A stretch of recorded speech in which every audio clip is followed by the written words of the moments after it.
ආයිබෝවන් මගේ යාළුවනේ. අදත් අපගේ channel එක තුලින් ඔබට වැදගත්ම කාරණාවක් පිළිබඳවයි කියා දෙන්න බලාපොරොත්තු වෙන්නේ. අපි බලමු මොකද්ද මේ වැදගත් කාරණාව කියලා. ඔයාලා උදෑසනම අවදි වෙනකොට හැමදාම පුරුද්දක් විදිහට මොකද්ද කරන්නේ? ෆෝන් එක අතට ගන්නවද? එහෙමත් නැත්නම් කුස්සියට ගිහිල්ලා වතුර වීදුරුවක් අරගෙන බොනවද? එක එක්කිනාගේ එක එක පුරුදු තියෙනවනේ. අපි බලමු අද මොකක් පිළිබඳවද අපි මේ කතා කරන්න යන්නේ කියලා. උදෑසන අවදි වූ සැනින් හිස්බඩ වතුර වීදුරුවක් පානය කිරීම යනු ඔබේ ශරීරයට ලබා දිය හැකි සරලම නමුත් වටිනාම ඖෂධයකි. එහෙනම් අද අපි උදෑසන නැගිට්ට සැනින් හිස්බඩ වතුර වීදුරුවක් පානය කිරීමෙන් ලැබෙන ප්‍රයෝජන මොනවද කියලා අද අපි කතා කරමු. මෙන්න එමගින් ඔබේ සිරුරට සිදුවන ප්‍රධාන වෙනස්කම් කීපයක්. අංග 1. සිරුර විෂහරණය කිරීම. ඩිටොක්සිෆිකේෂන්. රාත්‍රී නිින්දේදී අපේ සිරුර අභ්‍යන්තර පද්ධති අලුත් වැඩියා කරන අතර එහිදී විෂ ද්‍රව්‍ය රැසක් නිපදවනු ලබයි. උදෑසන වතුර පානය කළ විට සිදුවන දේවල්. ලේ පිරිසිදු වීම. මූත්‍රා මාර්ගය හරහා ශරීරයේ ඇති අනවශ්‍ය විෂ ද්‍රව්‍ය බැහැරවීම. සිරුරේ සෛල නැවුම් බවට පත්වීම. වැනි කාරණා උදෑසන අවදිවීමෙන් පසු වතුර වීදුරුවක් පානය කිරීමෙන් ඔබට ලබා ගන්න පුළුවන් කාරණා කීපයක්. අංක 2. පරිවෘත්තීය ක්‍රියාවලිය වේගවත් කිරීම. ඔබ උදෑසන වතුර පානය කරන විට ඔබේ සිරුරේ පරිවෘත්තීය වේගය 124කින් පමණ වැඩිවන බව පර්යේෂණ වලින් හෙළි වී ඇත. මෙය ආහාර දිරවීම පහසු කරයි. බර අඩු කර ගැනීමට උත්සාහ කරන අයට මෙය මහඟු පිටුවහලකි. එහෙනම් මහත අයට උදෑසනම හිස්බඩ වතුර වීදුරුවක් බොන එක සුබ දෙයක්. සිරුරේ අනවශ්‍ය මේදය දහනය වීමට උපකාරී වේ. අංක 3. මොළයේ ක්‍රියාකාරීත්වය සහ මානසික පැහැදිලිකම. මොළයෙන් 75%ක්ම සමන්විත වන්නේ ජලයෙන්. සුළු ජල හිඟයක් පවා උදෑසන කාලයේදී ඔබට මහන්සියක් හෝ හිසරදයක් ඇති කළ හැකියි.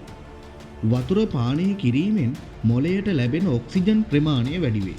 දවස පුරා අවධානයෙන් සහ උද්‍යෝගයෙන් වැඩ කිරීමට ශක්තිය ලැබේ. අංක 4. සමේ සහ හිස කෙස්වල නිරෝගී බව. සම රැලි වැටීම සහ අඳුරු පැහැවීම වළක්වා ගැනීමට ජලය අත්‍යවශ්‍යයි. සමේ තෙතමනය ආරක්ෂා කර. සම පැහැපත් සහ නිරෝගී කරයි. කුරුලෑ පාලනයට උදව් වේ. හිසකෙස් වල මුල්වලට අවශ්‍ය තෙතමනය ලැබීම නිසා හිසකෙස් අකලට ගැලවී යාම පාලනය වේ. අංක 5. ලෙඩ රෝග වලින් ආරක්ෂා වීම. ગેස්ට්‍රයිටිස් පාලනය. හිස්බඩ වතුර බීමෙන් ආමාශයේ ඇති අම්ල ගතිය සමනය වේ. මලබද්ධය දුරු කිරීම. ආහාර මාර්ගයේ පිරිසිදු කර මලබද්ධය වැනි රෝග තත්ත්වයන් වළක්වයි. ප්‍රතිශක්තිකරණය. වසා පද්ධතිය සමතුලිත කර රෝගවලට එරෙහිව සටන් කිරීමේ හැකියාව වැඩි කරයි. අපි බලමු එහෙනම් නිවැරදිව වතුර බොන්නේ කොහොමද කියලා. උපරිම ප්‍රතිඵල ලබා ගැනීමට නම් මෙම උපදෙස් පිළිපදින්නම වෙනවා. අපි බලමු මොනවද මේ උපදෙස් කියලා. ප්‍රමාණය.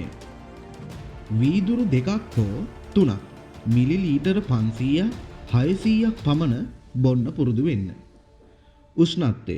මද උණුසුම් ජලය පානය කිරීම වඩාත් සුදුසුයි. කාලය. වතුර බී විනාඩි 45ක් පමණ යනතුරු ආහාර ගැනීමෙන් වළකින්න. පිරිසිදුකම. දත් මැදීමට පෙර වතුර පානය කිරීමේ වරදක් නැත. එවිට මුඛයේ ඇති හිතකර බැක්ටීරියා උදරයට යයි. මතක තබා ගන්න ඕනම කාරණාවක් තමයි එකවර විශාල ජල ප්‍රමාණයක් පානය කිරීමට අපහසු නම් ස්වල්පයකින් ආරම්භ කර දිනෙන් දින ප්‍රමාණය වැඩි කරන්න.